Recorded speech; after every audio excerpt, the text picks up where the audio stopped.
TV's Lone Ranger, Clayton Moore, promised to honor his second wife's memory when she died, but his next move was so brazen, it shattered his reputation and left fans reeling. Jack Carlton Clayton Moore was born in Chicago in September of 1914, the youngest of 3 boys.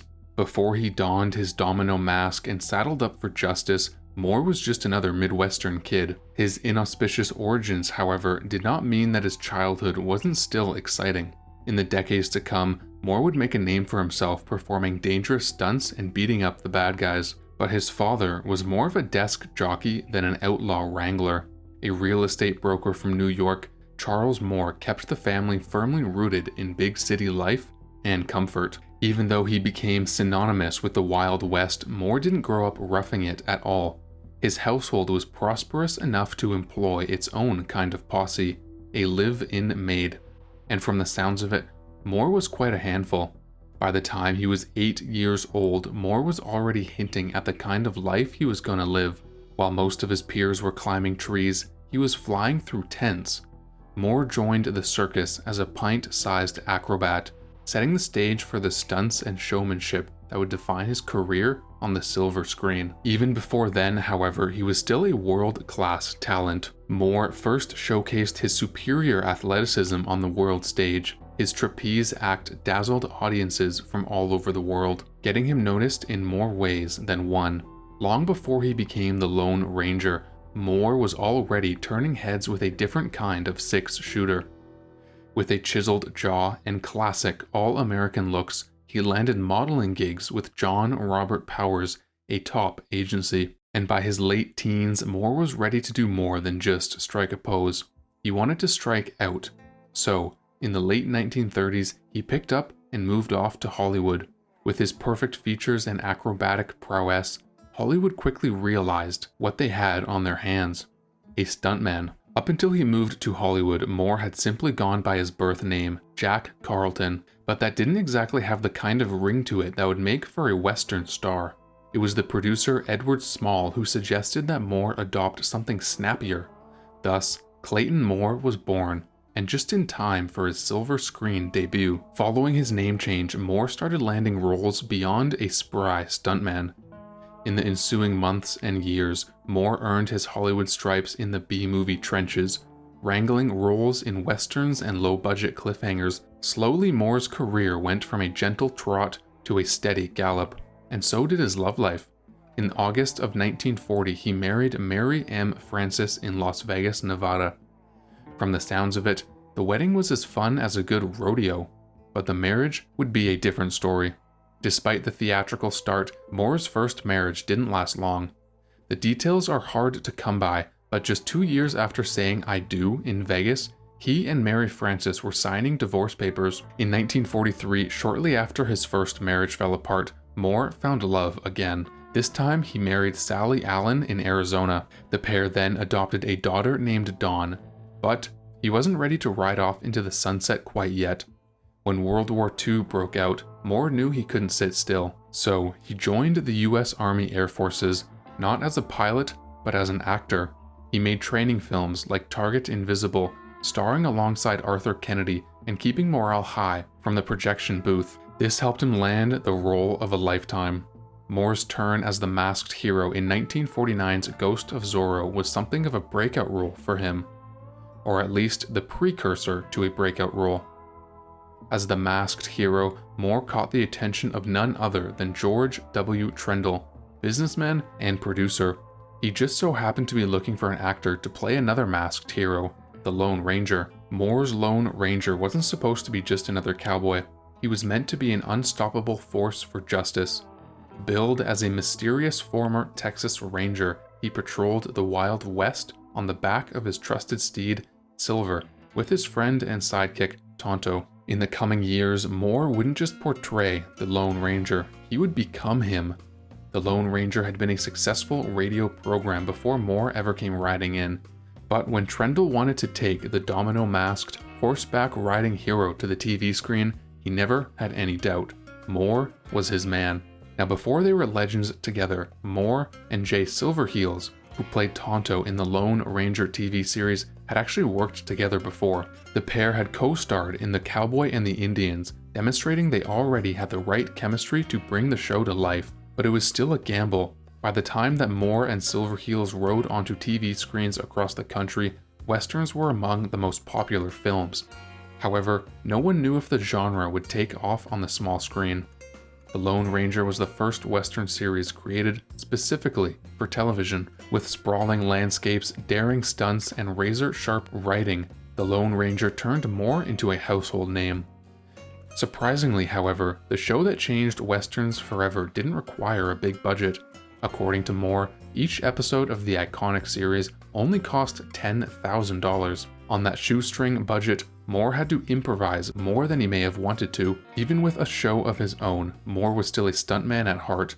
For all the fistfights and high-speed horseback chases on the Lone Ranger, there wasn't always enough money in the budget to hire a stunt double. Moore and Silverheels had to perform their own stunts, and even do their own makeup. But it was well worth it. When Moore galloped onto screen in his domino mask, he didn't just blaze trails across the prairie, he also blazed a path through television history. The Lone Ranger saved the floundering ABC and became the network's first bona fide hit. The series even landed an Emmy nod in 1950. Somehow that wasn't enough for the ABC executives, and Moore's life was about to come crashing down. Just as the Lone Ranger hit its stride, Moore mysteriously vanished from the saddle. Without explanation, the show's producers replaced Moore with actor John Hart for the third season of the series. Behind the scenes, people whispered about a contract dispute. The truth, however, was even worse. According to Moore himself, the show's producers never explained why they gave him the boot. Allegedly, they simply told him to ride off into the sunset and never look back. Even more curiously, they never explained why they hired him back just one season later. But the rumor mill kept churning. The most plausible reason for Moore's temporary departure from the show came years later in a nostalgic LA Times article.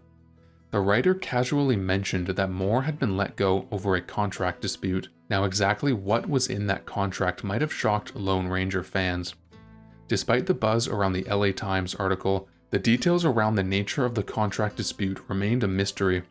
Even Hart, who had temporarily replaced Moore, could only shrug and say that he was grateful for the opportunity to play the iconic character. Before long, the vague contract dispute story became the official story. Then someone came forward and ripped the mask off the mystery. Moore's daughter, Dawn, offered a more personal and damning version of the story in a now lost interview. The decision to replace Moore wasn't over some vague disagreement, she claimed. It was about cash. Cold, hard cash. Specifically, it had to do with the booming Lone Ranger merchandise empire. By the 1950s, kids couldn't get enough Lone Ranger merch, from masks and action figures to play horses and toy revolvers. When Moore realized just how much merch he was moving, he wanted his fair share. The studio, however, had other plans. The show's producer, Trendle, once obsessed with Moore, changed his tune when the money started coming in. In his eyes, the Lone Ranger's domino mask made the actor behind it irrelevant. If Moore wanted a cut of the growing merchandise money, Trendle wanted something in return. Rather than sharing the riches of the hit television series, Trendle did what a true Wild West villain would do. He betrayed Moore. Instead of giving Moore what he had rightfully earned, Trendle simply cut Moore loose, hired Hart, and kept the merch money flowing. At least, that's the story that Dawn told, before she changed her tune. As juicy as the merch money story was, Moore's daughter Dawn retraced her theory just as quickly as she had put it out. She'd known her father all her life, and according to her, he wasn't exactly a savvy businessman. In fact, she thought he was too polite to ever ask for a bigger paycheck. In the end, however, it didn't matter. Whatever the reason for his replacement, it didn't stick. Moore's absence from the Lone Ranger lasted about as long as a shootout. After just one season with John Hart in the saddle, fans made their voices heard. They wanted Moore back. By 1954, he was riding silver through the Wild West once again. Of the show's 221 episodes, Moore was the horseback riding hero in 169 of them.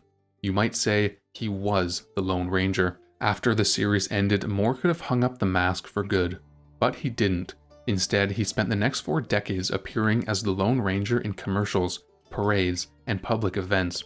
He even helped promote a chain of Lone Ranger-themed restaurants in Southern California. And he wasn't always acting. One of Moore's public appearances inspired a hilarious holiday tradition. Every year on The Late Show with David Letterman, actor Jay Thomas told the same story, about the time he gave the Lone Ranger a ride and got a whole lot more than he bargained for. And although it started as more of a roast, fans quickly united to change the tune. Thomas's story about Moore always started in North Carolina, where he was doing a radio gig at a car dealership. Moore had appeared in full costume and then got stranded without his silver. Thomas, ever the Lone Ranger fan, offered Moore a lift, unaware that he was about to witness the legendary lawman in action for real. On the way back to Moore's hotel, a reckless driver clipped Thomas's car. Thomas, hot-headed and determined, chased the guy down and cornered him. But when the other driver mocked him, claiming no one would believe the story, Moore stepped in. Still in costume, Moore emerged from the back seat like a ghost from the Old West. In a moment straight out of the show, he looked the stunned man in the eye and said, "They'll believe me, citizen." This story has been since told countless times, each with Moore becoming more and more of a legend. Funny enough, that wasn't the first or last time that Moore embodied the Lone Ranger. Moore didn't just play a hero, he was one. Years after the show went off the air, another opportunity arose for Moore to step back into his Lone Ranger boots. While driving home with his third wife, Connie, he witnessed a terrible hit-and-run involving a motorcycle accident. Instinctively, he knew what to do. As a true lawman, Moore pulled over to render aid to the injured motorcyclist. His wife, Connie, was the real hero though. As a registered nurse, she tended to the motorcyclist's injuries until first responders arrived. Eventually, Moore traded the Hollywood Hills for the Midwestern Plains, relocating with his wife and daughter to Golden Valley, Minnesota. But he never stopped being the Lone Ranger. When he stumbled upon the scene of a robbery, he freed a bound grocery store manager and couldn't help but deliver a classic one-liner. Quote, "You have just been rescued by the Lone Ranger." Quote, Moore spent decades preserving the Lone Ranger's legacy. He was a frequent visitor to Children's Mercy Hospital in Kansas City, wearing the suit and lifting the spirits of the sick little ones. But not everyone appreciated his loyalty. In 1979, Jack Rather, who held the rights to the Lone Ranger, hit Moore with a brutal court order. To Moore's shock, the court sided with Jack and barred Moore from appearing as his iconic character in public. The backlash was immediate. Jack's court order against Moore wasn't totally mean-spirited. He had a new Lone Ranger movie in the works and didn't want audiences confusing the 65-year-old Moore for the star. True fans of the Lone Ranger, however, wanted the real deal, and rumors began swirling that Jack was going to cast Moore for the film. Of course, Moore had nothing to do with the picture, but he wasn't ready to give up being the Lone Ranger either. In true Lone Ranger style, Moore refused to accept defeat. Filing a countersuit, he returned to public appearances in a nearly identical outfit, swapping out the domino mask for some bold Foster Grant sunglasses. The move sparked a fashion craze and became the foundation for an iconic ad campaign. Who's that behind those Foster Grants? Jack's legal lasso may have tripped Moore up, but the court of public opinion had its verdict. When the new film Legend of the Lone Ranger hit theaters, it flopped harder than a bandit falling off his horse. Critics and fans alike panned the film, unanimously clamoring that Moore, and Moore alone, had earned the right to be the Lone Ranger. Even after Legend of the Lone Ranger flopped, the standoff between Moore and Jack dragged on for years. Then, in 1984, Jack suddenly dropped the case, allowing Moore to return to public life as the Lone Ranger with the original mask. Then, just 2 months later, it became known why Jack dropped the case. He succumbed to cancer. Moore, meanwhile, kept writing, and for over 40 years, Moore shared his life happily with Sally Allen, his second wife and the mother of his daughter. During her later years, Sally began seeing her nurse, Connie Crivello. Although the details of Connie's work and Sally's health were kept private since they involved personal medical care, something suspicious may have been going on behind the scenes. Unfortunately, Clayton and Sally's love story came to a quiet close when Sally passed away in February 1986. And just 6 months later, suspicions were confirmed when Clayton Moore found unexpected companionship in a familiar place. Merely 6 months after the death of his second wife, Moore was married once again, this time to Connie Crivello, the nurse who had attended to Sally Allen. This move was so outrageously brazen that there's no way it would last. After getting married on August 2nd, 1986, Moore's third marriage went downhill fast. Within 3 years, Clayton and Connie divorced, and Moore rode solo once again. In 1992, Moore married for the fourth and final time. He stayed with his fourth wife until his final curtain call. On December 28, 1999, the legendary lawman took his final ride into the everlasting sunset following a heart attack at his home in Calabasas, California. He was 85 years old and truly a legend. If you enjoyed this Factinate video, give it a thumbs up and subscribe for more incredible stories. Want a say in who we cover next? Join our membership program through the link in the description for exclusive perks. Your support means everything to us. Thanks for watching, and we'll see you in the next one.